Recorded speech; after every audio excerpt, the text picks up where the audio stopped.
வணக்கம். எல்லோருக்கும் எங்களுடைய புத்தாண்டு வாழ்த்துக்கள்.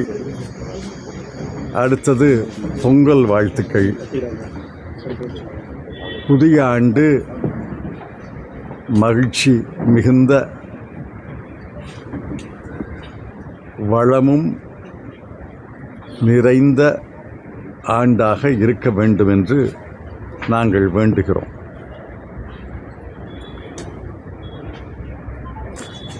தேர்தல் மார்ச் மாதம் 2வது பகுதியில் அல்லது ஏப்ரல் மாதம் முதல் பகுதியில் வரும் என்பது எனக்கு செய்தி. தேர்தல் அறிவிப்பு பிப்ரவரி மாதமே வந்துவிடும் என்று எனக்கு செய்தி. ஆகவேதான் தேர்தலுக்கு காங்கிரஸ் கட்சியை சிவகங்கை நாடாளுமன்ற தொகுதியில், சிவகங்கை மாவட்டத்தில் ஆயத்த நிலைக்கு கொண்டு வருவதற்காக நாங்கள் சில மாதங்களாக முயற்சி செய்து வருகிறோம். அந்த முயற்சி இப்பொழுது விரைவுபடுத்தப்பட்டிருக்கிறது. முதல் கடமை இந்த வாக்காளர் பட்டியலை சீர் செய்வது. தேர்தல் ஆணையம் வாக்காளர் பட்டியலில் 3 வகையாக பிரித்திருக்கிறார். ஒன்று, இறந்தவர்கள் என்று ஏறத்தாழ 24 லட்சம் பேரை வாக்காளர் பட்டியலிருந்து நீக்கியிருக்கிறார்கள். அவர்கள் இறந்தவர்கள் என்றால் எங்களுக்கு ஒன்றும் மறுப்பு கிடையாது. ஆனால் அவங்க நேற்று முந்தா நாள் இறக்கலை. அவங்க 10-15 ஆண்டுகளாக இறந்தவர்கள். தன்னுடைய தவறை தேர்தல் ஆணையம் திருத்திக் கொள்வது நாங்கள் வரவேற்கிறோம். அடுத்தது, ஏறத்தாழ 3.5 லட்சம் பேரை இரட்டை பதிவு என்று நீக்கியிருக்கிறார்கள். அதுக்கு எங்களுக்கு ஒன்றும் மறுப்பு இல்லை. 3வது வகை தான் நெருடுகிறது, உறுத்துகிறது. இந்த வகை பீகார் எஸ்ஐஆரில் வரல, மேற்கு வங்காள எஸ்ஐஆரில் வரல. தமிழ்நாட்டில் தான் முதல் முறையாக ஒரு வகை முகவரி இல்லாதவர்கள் அப்படின்னு ஒரு வகையை அறிமுகம் செய்ய, முகவரி இல்லாமல் இருக்கிறார்கள் என்பதை நாங்கள் ஏற்றுக்கொள்ளவில்லை. முகவரி இல்லாமல் எங்கே இருக்காங்க, எங்கே இருக்கிறாங்க, எங்கே தூங்குறாங்க, எங்கே குடும்பம் நடத்துகிறாங்க, எங்கே சமைக்கிறாங்க, எங்கே குளிக்கிறாங்க. ஆக இந்த 66,44,881 என்பதை நாங்கள் ஏற்றுக்கொள்ளவில்லை. சில பேர் போலியாக இருக்கலாம், அந்த போலியை நீக்கு, எனக்கு ஒன்றும் ஆட்சேபம் இல்லை. ஆனால் இந்த 66 லட்சம் என்பது தவறு என்பதை இந்த கடந்த ஒரு வாரமாக நடந்த செய்திகளை நிரூபிக்கிறது. நேற்று முன்தினம் வரை 7.5 லட்சம் பேர் மனு கொடுத்துருக்காங்க.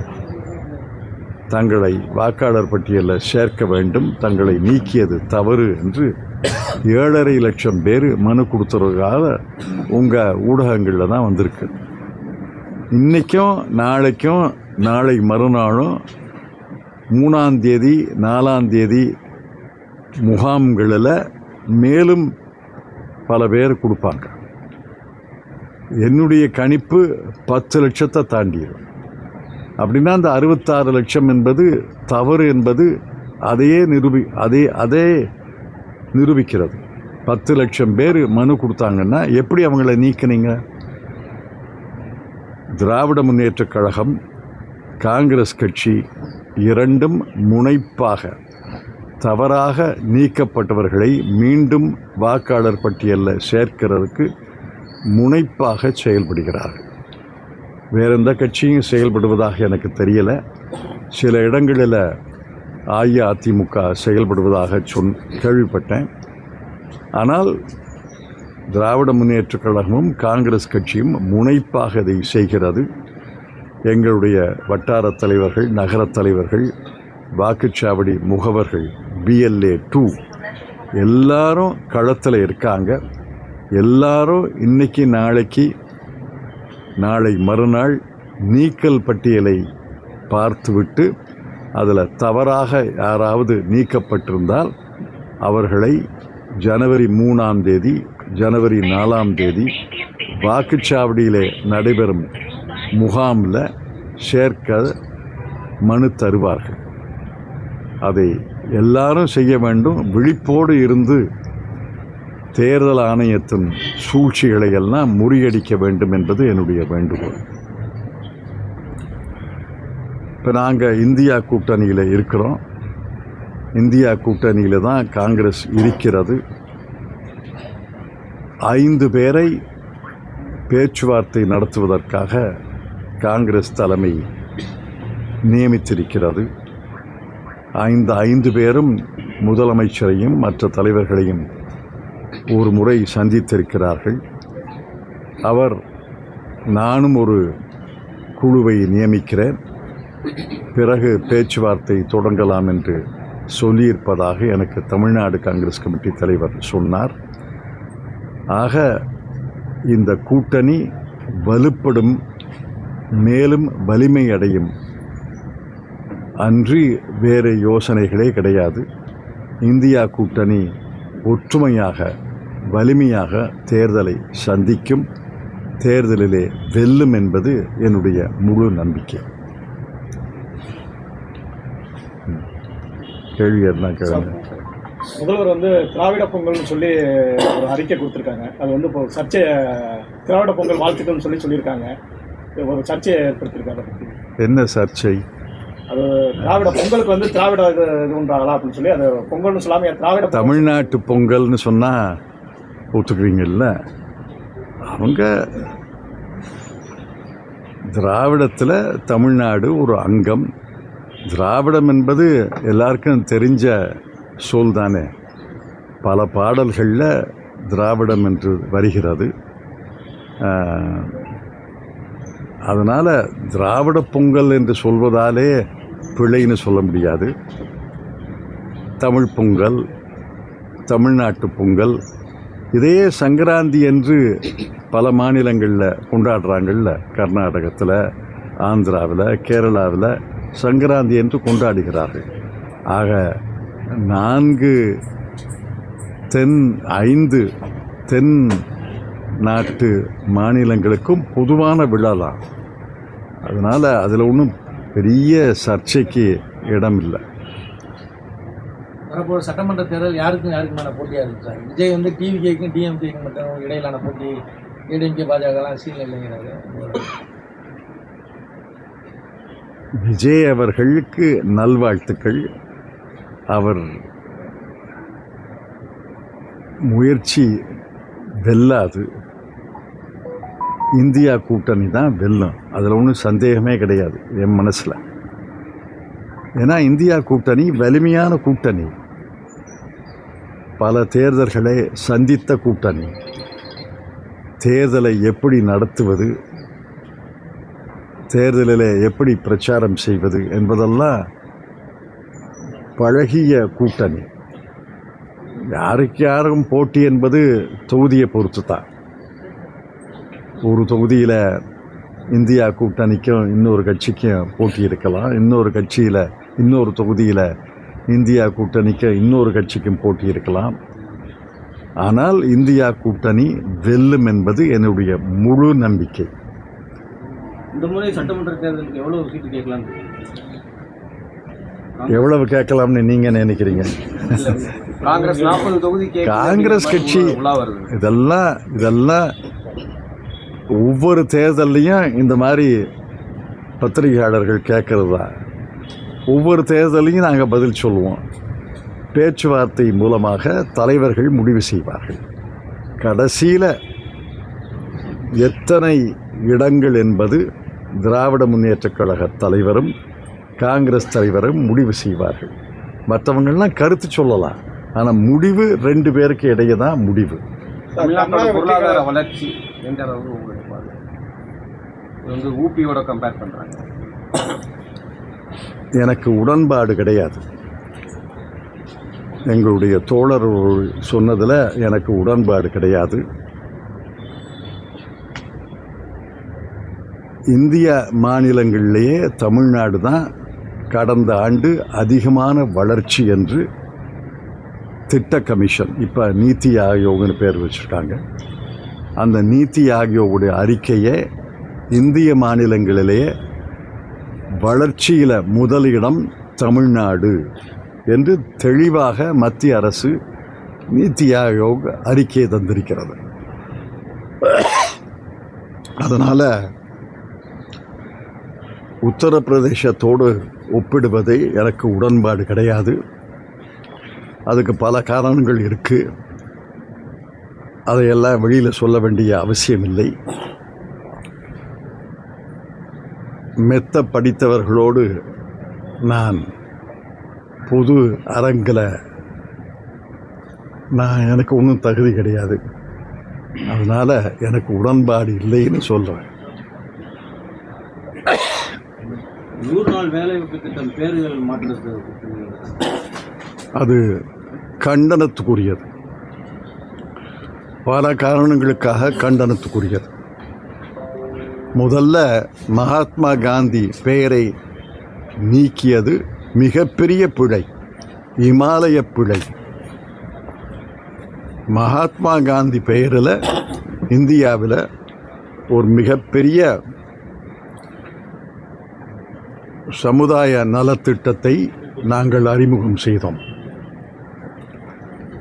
மகாத்மா காந்தி வாழ்நாள் முழுவதும் ஏழைகளுக்காகத்தான் வாழ்ந்தார், போராடினார், சுதந்திரம் பெற்றுத்தந்தார். அவர் பெயரை நீக்கி ஒரு வாயில நுழையாத பேர், யாருக்கும் அது வாயில நுழையாது. ஆங்கில சொற்களை ஆங்கிலத்தில் எழுதுனா ஏற்றுக்கொள்ள முடியும், இந்தி சொற்களை இந்தியில் எழுதுனா ஏற்றுக்கொள்ள முடியும். இதென்ன இந்தி சொற்களை ஆங்கில எழுத்தில் எழுதுறது?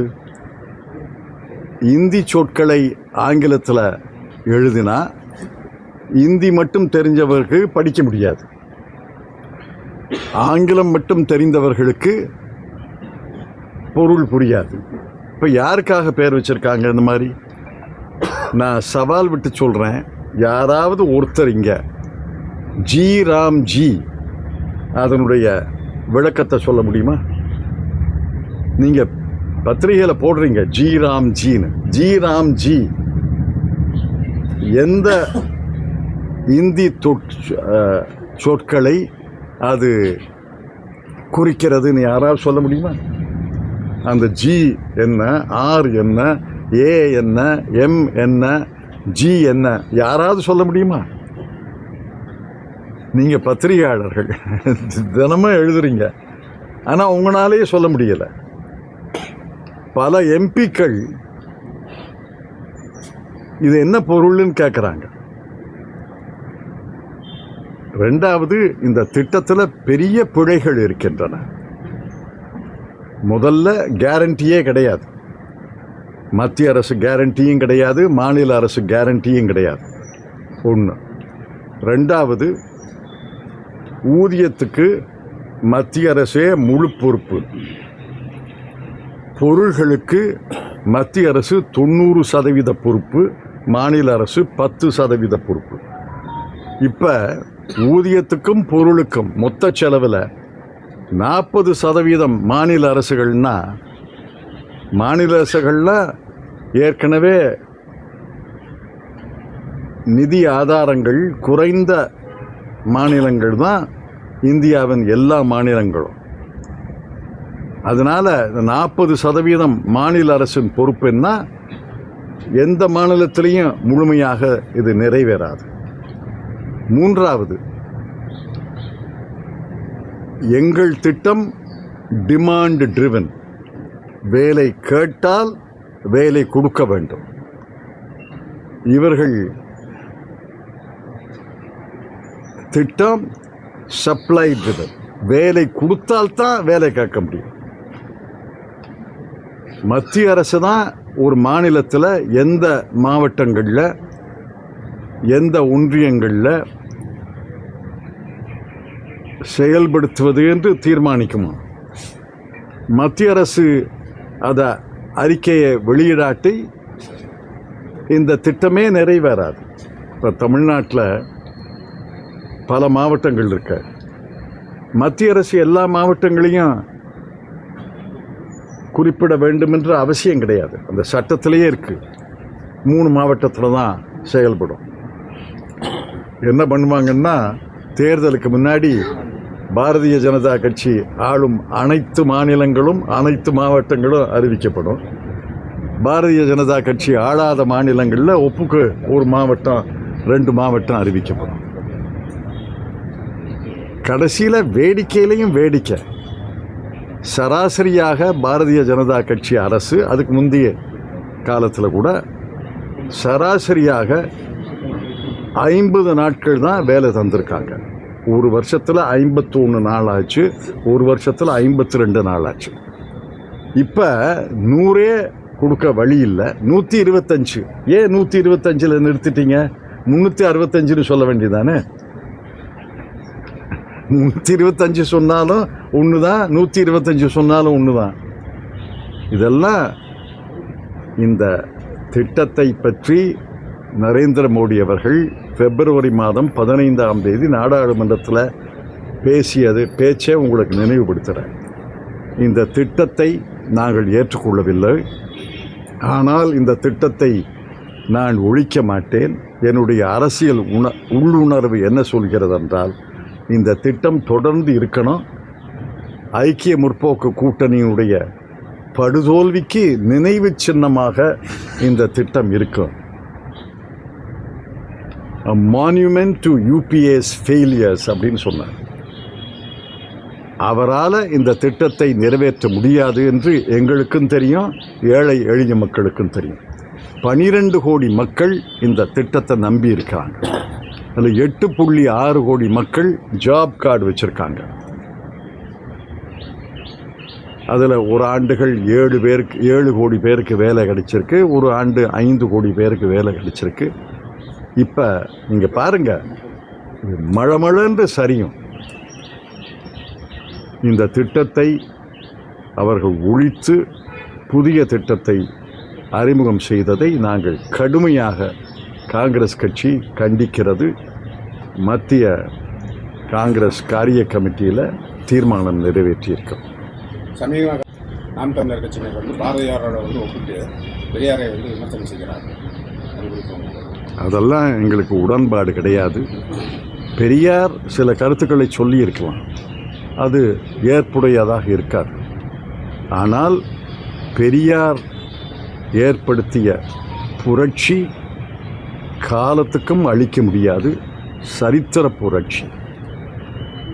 துணைவேந்தர் நியமனம் தொடர்பான மசோதாவை ஜனாதிபதியும் காக்க வச்சு இப்போ திருப்பி அனுப்பிடுவாங்க சார் தமிழ்நாடு சட்டப்பேரவைக்கு. இதை மட்டும் இதுக்கு 3 ஆண்டுகள் ஆகிவிட்டது. பல மாநிலங்களில் பல பல்கலைக்கழகங்களுக்கு துணைவேந்தரை அரசு தான் நியமிக்கிறது. இங்கே ஆளுநர் நியமிப்பார்னு பழைய சட்டம். இதை போன்ற ஆளுநர்கள் வருவார்கள் என்று சட்டத்தை இயற்றியவர்கள் கற்பனை செய்து கூட பார்த்துருக்க மாட்டாங்க. இப்போ அரசு நியமிக்கும். அரசு பணம், அரசு நிலம், அரசு கட்டிடம், ஆசிரியர்களை அரசு ஒப்புதலோடு தான் நியமிக்கணும். எல்லாமே அரசுன்னா ஏன் துணைவேந்தரை மட்டும் ஆளுநர் நியமிக்கணும்? துணைவேந்தரை அரசு நியமிக்கப்படாதா? மத்திய அரசு பல மத்திய பல்கலைக்கழகங்களுக்கு துணைவேந்தரை மத்திய அரசு தானே நியமிக்கிறது. ஆக மாநிலத்தில் உள்ள பல்கலைக்கழகங்களுக்கு மாநில அரசு ஏன் துணைவேந்தரை நியமிக்கக்கூடாது? இதற்கு பதிலே கிடையாது. ஆளுநரும் பதில் சொல்லலை, குடியரசுத் தலைவரும் பதில் சொல்லலை. எல்லாமே மாநில அரசுடைய பொறுப்பு. நிலம், கட்டிடம், சம்பளம், நியமனம் எல்லாருமே மாநில அரசுக்கு பொறுப்பு. ஆனால் துணைவேந்தரை மட்டும் ஆளுநர் நியமிப்பாரா? காலத்துக்கு ஏற்ப சட்டங்களை மாற்றுவது என்பது இயல்பு தான். தமிழகத்தில் வந்து இப்போ வந்து அரசு ஊழியர்கள், செவிலியர்கள், பல்வேறு அரசு வேலை பார்க்குறவங்க போராட்டம் நடத்துறாங்க. தேர்தல் வாக்குறுதியை நிறைவேற்றல அப்படின்ற ஒரு குற்றச்சாட்டு வச்சு தொடர்ச்சியாக போராட்டம் நடத்திட்டு வர்றாங்க. சென்னை நகரமே வந்து ரொம்ப பெரிய இல்லை நீங்கள் போய் நீங்களே போராட்டத்தில் சேர்ந்துருவீங்க போல இருக்கு. இல்லை, அது உண்மை தானே சார்? தயவுசெய்து கேள்வி கேட்டால் பதில் கேளுங்க, அவ்வளோதான். இப்போ நான் பத்திரிகையில் பார்த்த வரைக்கும் பெரிய பிரச்சனை ஓய்வூதிய பிரச்சனை. அதில் old pension system, new pension system என்று 2 சிஸ்டங்கள் இருக்கின்றன. நியூ பென்ஷன் சிஸ்டம் எங்களுக்கு வேண்டாம், ஓல்டு பென்ஷன் சிஸ்டத்துக்கு முறைக்கு திரும்பி போகணும்னு சொல்கிறாங்க. இதே கோரிக்கை நியூ பென்ஷன் சிஸ்டத்தை அறிமுகம் செய்தது வாஜ்பாய் அரசு. பின்னாடி வந்த ஐக்கிய முற்போக்கு கூட்டணி அரசு நியூ பென்ஷன் சிஸ்டத்தை தொடர்ந்தது. அப்புறம் மத்திய அரசு ஊழியர்கள் போராடிய போது டிவி சோமநாதன் இன்று கேபினட் செக்ரட்டரியாக இருக்கவர் தலைமையில் நரேந்திர மோடி அவர்களுடைய அரசு ஒரு குழுவை நியமித்தது. அவர் எல்லா தரப்பையும் கேட்டு அவருடைய குழு பரிந்துரை செய்தது. நியூ பென்ஷன் சிஸ்டம் வேணும்னா நியூ பென்ஷன் சிஸ்டத்திலே இருங்க, ஆனால் ஓல்டு பென்ஷன் சிஸ்டத்துக்கு பதிலாக யூனிஃபைட் பென்ஷன் சிஸ்டம் UPI என்ற ஒரு முறையை பரிந்துரைத்தார். அதை நரேந்திர மோடி அரசு ஏற்றுக்கொண்டது மட்டுமல்ல, அமல் படுகிறது. நியூ பென்ஷன் சிஸ்டத்தில் இருக்க விரும்பவர்கள் இருக்கலாம், ஆனால் நியூ பென்ஷன் சிஸ்டம் வேண்டாம்னு சொல்கிறவர்கள் UPI ஒருங்கிணைந்த பென்ஷன் சிஸ்டத்துக்கு போகலாம்னு கடந்த சில மாதங்களாக 8 மாதம்னு நினைக்கிறேன் நரேந்திர மோடி அரசு அவர்கள் அமுல் செய்து வருகிறார்கள். இப்போ தமிழ்நாட்டில் ஒரு அதிகாரியின் தலைமையில் ககன் சிங் பேதி அவர் தலைமையில் ஒரு குழு அமைத்து நேற்று தான் அறிக்கை கொடுத்துருக்காங்க. அந்த அறிக்கையில் என்ன இருக்குன்னு எனக்கு தெரியாது, ஆனால் பத்திரிகையில் பல ஹேஷியங்கள் வருது. அந்த அறிக்கை வரட்டும், அந்த அறிக்கையில் அரசனுடைய முடிவு வரட்டும். ஆனால் என்னுடைய கணிப்பு என்னன்னா, மத்திய அரசு நரேந்திர மோடி அவர்களுடைய அரசு இன்று அமல் செய்கிற திட்டத்தை, புதிய திட்டத்தை ஒட்டித்தான் தமிழ்நாடு அரசு அறிக்கை இருக்கும் என்று நான் நினைக்கிறேன், நான் ஊகிக்கிறேன், எனக்கு தெரியாது, பார்க்கலாம். சட்டசபை தேர்தலில் இந்தியா கூட்டணி எத்தனை இடங்களை பிடிக்கும் உங்களோட கருத்து? யாரு? சட்டசபை தேர்தலில் இந்தியா தமிழ்நாட்டிலையா? தமிழ்நாட்டில் எத்தனை இடங்கள்? 234க்கு மேலே போக முடியாதுல்ல. உச்சவரம்பு 234 தானே. திமுகவோட தேர்தல் அறிக்கை எந்த மாதிரி இருக்கும்னு நினைக்கிறீங்க? அது எப்படி நான் சொல்ல முடியும்? திமுக விரும்புறீங்க, எப்பயுமே நீங்க தான் திமுக தேர்தல் அறிக்கை ஹீரோம்பீங்க. யாரு? நீங்க திமுக தேர்தல் அறிக்கையில சொன்னதெல்லாம் ஹீரோ அப்படின்னீங்க. அது அறிக்கைக்கு பிறகு, அறிக்கைக்கு முன்னாடி எப்படி சொல்றது அப்படி நினைக்கிறீங்க? அது வரட்டும், அறிக்கை வரட்டும், அப்புறம் கருத்து சொல்றேன். காங்கிரஸ் தேர்தல் அறிக்கையில் உங்களோட சஜஷன்ஸ் இருக்கா சார்? அறிக்கையில் இல்லையே, அறிக்கை குழுவே நியமிக்கலையே. திரு செல்வ பெருந்தகை அவர்கள் அறிக்கை குழுவை நியமிப்பதாக சொன்னார். நல்லதுன்னு சொல்லியிருக்கேன், அவ்வளவுதான். கரூர் சம்பவத்தை எப்படி சார் பண்ணுங்க? கரூர் விசாரணையில் இருக்கு, விசாரணை அறிக்கை வரட்டும். திருப்பரங்குன்றத்தில் நீதிபதி சுவாமிநாதன் மீது பாராளுமன்ற உறுப்பினர்கள் நீதிபதியை பற்றி நான் கருத்து சொல்ல முடியாது. ஆனால் திருப்பரங்குன்றத்தில் பல்லாண்டுகளாக ஒரு பழக்கம் இருந்து வந்திருக்கிறது. அது ஹிந்து பத்திரிகையில் ஒரு 8 நாள் 10 நாளுக்கு முன்னாடி ஒரு 20 ஆண்டுகளுக்கு முன்னால் வந்த செய்தியை கூட வந்திருக்கு. அதனால் என்னுடைய கருத்து என்னன்னா, எந்த பழக்க வழக்கங்கள் தொடர்ந்து ஒரு வழிபாடு நிலையத்தில் இருக்கோ அந்த பழக்க வழக்கங்களை யாரும் மாற்ற முயற்சிக்கக்கூடாது.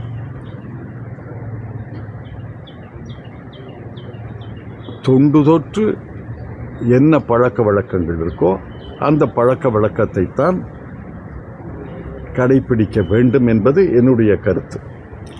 சமீப காலமாக வந்து தமிழகத்தில் வந்து சிறுவர்கள் 18 வயதுக்கு உட்பட்ட சிறுவர்கள் வந்து ஒரு தவறு செய்யும்போது அதை வந்து வீடியோவாக எடுத்து ரீல்ஸாக வெளியிடுறாங்க. அந்த சிறுவர்கள் இந்த மாதிரி போகிறதுக்கான காரணம் எப்படி சார்? செல்ஃபோன் உபயோகப்படுத்துறது தவறாக ரொம்ப இதெல்லாம் நான் எப்படி கருத்து சொல்ல முடியும்? சட்டம் ஒழுங்கு கையாளாம இருக்கா அப்படிங்கிற ஒரு சந்தேகம் 2 தினங்களுக்கு முன்னாடி வந்து திருத்தணியில் கையாளாம இருக்கா அப்படிங்கிற ஒரு சந்தேகம்.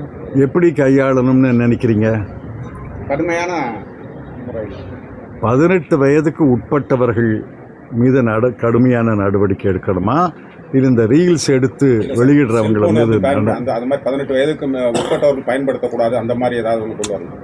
அதெல்லாம் நடைமுறையில் சாத்தியமில்லை. ஆஸ்திரேலியாவில் செய்திருக்காங்கன்னா அதை ஒரு ஆஸ்திரேலியா மக்கள் தொகை என்ன, நம்முடைய மக்கள் தொகை என்ன, அதை நடைமுறைக்கு ஒவ்விய சட்டங்களைத்தான் கொண்டு வர முடியும். சட்டத்தை போட்டாலே அந்த சட்டத்தின்படி 140 கோடி பேரும் நடந்துக்கிறாங்கன்னு சொல்ல முடியுமா? அதனால் அது அரசு முடிவெடுக்கட்டும். சட்டம் வந்த பிறகு கருத்து சொல்லுவோம். இப்போ இருக்கிற சட்டம் குறைபாடுன்னு சொல்கிறீங்க, நான் அதை மறுக்கலை. அந்த சட்டத்தை எப்படி திருத்துவது என்பது சட்ட அறிஞர்களும் அரசு தானே முடிவு செய்யணும். காரைக்குடி சட்டக்கல்லூரி திறப்பு விழா பற்றி சார்? திறப்பு விழா தேர்தலுக்கு முன்னாடி நடக்கும், அதில் ஒன்றும் சந்தேகம் கிடையாது. அதிகாரபூர்வமான நாளை குறித்து அதிகாரபூர்வ இருப்பவர்கள் நான் அதை சொல்ல இயலாது. ஆனால் கண்டிப்பாக வேளாண் கல்லூரியும் சட்டக்கல்லூரியும் விரைவில் திறக்கப்படும். தேர்தலுக்கு முன்னாடியே திறக்கப்படும். மருத்துவக் கல்லூரி வந்துருச்சு கலைஞர் காலத்தில். சட்டக்கல்லூரியும் வேளாண் கல்லூரியும் வேண்டும் என்று நாடாளுமன்ற மக்களவை உறுப்பினரும் நானும் போய் அமைச்சர்களெல்லாம் சொல்லிட்டு முதலமைச்சரை போய் கேட்டோம். முதல் பட்ஜெட்டிலேயே அறிவித்தார். அதற்காக மீண்டும் அவருக்கு நன்றி சொல்ல கடமைப்பட்டிருக்கிறோம்.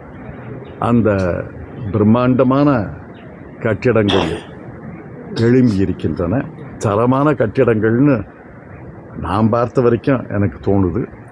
நான் மாதம் 1 முறை, மாதம் 2 முறை கூட அந்த கட்டிட வேலை நடக்கும்போது போய் பார்த்துருக்கேன்.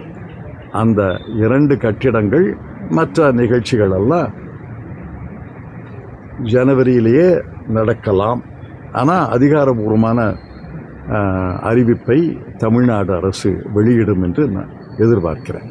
கர்நாடக ஆஸ்தானில் வந்து இந்த விமான நிலையம் விரிவாக்க பணிகள், விமான நிலையம் அல்ல, விமான பயிற்சி நிலையம், ட்ரோன் பயிற்சி நிலையம். இதுதான் பிள்ளையார் சொல்லி போடுறாங்கன்னு வச்சுக்கோங்க. இது ஆரம்பிக்கட்டும். அப்புறம் காலப்போக்கில் போக்குவரத்தை பொறுத்து விமான நிலையம், இப்போ தஞ்சாவூரில் விமான நிலையம் ஆரம்பித்தாங்க, சேலத்தில் விமான நிலையம் ஆரம்பித்தாங்க. விமான போக்குவரத்து நடைபெறலையே. அதனால் அது வேண்டாம்னு சொல்லலை, வேண்டும்னு தான் எங்கள் கருத்து. ஆனால் போக்குவரத்தை பொறுத்து பிறகு பார்க்கலாம். ஆனால் இப்போ பிள்ளையார் சொல்லி போட்டிருக்காங்கங்கிறதை நான் வரவேற்கிறேன். டாலருக்கு நிகரான ரூபாய் மதிப்பு கூட்டிகிட்டே போயிருக்கு. பாதிப்பு அது நரேந்திர மோடி அவர்களுக்கும் மறைந்த திருமதி சுஷ்மா ஸ்வராஜ் அவர்களையும் கேட்க வேண்டிய கேள்வி. நாங்கள் ஆட்சிக்கு வந்தால் டாலர் மதிப்பு 40 ரூபான்னு சொன்னாங்க. அது பொருளாதார பிழை, பொருளாதார இமாலய பிழை. அந்த டாலருக்கு 40 ரூபா வந்தால் இந்திய ஏற்றுமதி முற்றிலும் குலைந்துவிடும். அதனால் இது ரிசர்வ் வங்கி இருக்குது, ரிசர்வ் வங்கிக்கு ஒரு ஆளுநர் இருக்கிறாரு. அவருக்கு ஒரு குழு இருக்குது. அவர்கள் தான் இதை சரிசமப்படுத்தணும். நமக்கு ஏற்றுமதி இறக்குமதியில் டெஃபிசிட், ஏற்றுமதி குறைஞ்சு ஏற்றுமதி கூடி ஏற்றுமதி குறைஞ்சு இறக்குமதி குறைஞ்சா ஒரு பற்றாக்குறை இருக்கும். ஒன்றாவது பணவீக்கம். இதெல்லாம் டாலர் ரூபாயுடைய மதிப்பை செய்கிறது. அதெல்லாம் இப்படி பத்திரிகையாளர் பேட்டியில் விவாதிக்க முடியாது. சார், தவேக தலைவர் வந்து புதிய முதலமைச்சராக கனவோடு வந்தார். ஆனால் எதிர்க்கட்சியாக தலைவராக வர்றதுக்கு வாய்ப்பு இருக்குன்னு அரசியல் விமர்சனம் சொல்கிறாங்க. உங்களுடைய கருத்து? எனக்கு தெரியாது, மக்கள் தான் தீர்மானிக்கணும். ஆனால் எங்கள் கூட்டணி தேர்தலில் வெல்லும் என்ற முழு நம்பிக்கை இருக்குது. யார் எதிர்க்கட்சியாக வந்தால் என்ன? ஆளுங்கட்சி எதிர்க்கட்சி இருப்பது ஜனநாயகத்துக்கு நல்லது. யார் வேணாலும் எதிர்க்கட்சியாக வரட்டும். ஆட்சி பங்கு என்பதை எப்படி பார்க்குறீங்க? கூட்டணி ஆட்சிக்கிறத எப்படி பார்க்குறீங்க? ஆட்சியில் பங்கு, கூட்டணி ஆட்சி என்பதெல்லாம் 2 தலைவர்கள் முடிவெடுப்பாங்க. மற்ற கருத்துக்களை எல்லாம் நீங்கள் மிகைப்படுத்துறீங்க. என் கருத்தையும் மிகைப்படுத்தி போடலாம். என் கருத்து பயனே கிடையாது. 2 தலைவர்கள், திராவிட முன்னேற்றக் கழக தலைவரும் காங்கிரஸ் கட்சியின் தலைவரும் முடிவெடுப்பது தான் முடிவு. இதில் வேறு கருத்துக்கே இடமே கிடையாது. இல்லை, காங்கிரஸ் கட்சியினுடைய நிலைப்பாடு அதுதான். அது வந்து கூட்டணி ஆட்சி தான் விரும்புது அப்படின்றத ஒரு மீட்டிங்கில் வந்து கார்த்திக் ப சிதம்பரம் சொல்லியிருக்காங்க. அதனுடைய உரிமை கூட, எங்களுடைய உரிமை கூட அதை கேட்பது எங்களுக்கு உரிமைன்னு சொல்லியிருக்காங்க. அதை பற்றி தனிப்பட்ட மனிதர்கள், தனிப்பட்ட எம்எல்ஏக்கள், தனிப்பட்ட எம்பிக்கள் தங்கள் கருத்தை சொல்லலாம். ஏன்னா காங்கிரஸ் கட்சி பேச்சுரிமை அளித்த கட்சி, சுதந்திரமான கட்சி. முடிவுன்னு கேட்டிங்கன்னா அது திராவிட முன்னேற்றக் கழக தலைவரும் காங்கிரஸ் தலைவரும் முடிவெடுப்பது தான் முடிவு. கூட்டணிக்கு சலசலப்பு ஏற்படுத்துகிற மாதிரி காங்கிரஸ் தலைவர்களே பல மாநிலங்களில் இருந்தும் கருத்துக்கள் சொல்கிறாலே சார், அது மேலிடம் கண்டிக்குமா இல்லை அதை பேச விடுறதே மேலிடம் தானே? எல்லாரும் கருத்து சுதந்திரம். இது என்ன சர்வாதிகார நாடா? யாரும் வாயை திறக்கப்படாது. இப்போ நீங்கள் உங்களை கேட்குறேன், சீன அல்லது இன்னொரு சர்வாதிகார நாடுடைய குடியுரிமையை தர்றோம், பங்களா தர்றோம், கார் தர்றோம்னா போவீங்களா? நீங்கள் ஏன் போக மாட்டீங்க? மாளிகை இருக்குது, 4 வேளை சாப்பாடு போடுறோம், வேலையே பார்க்க வேண்டாம், சொகுசாக இருங்கனையா போவீங்களா?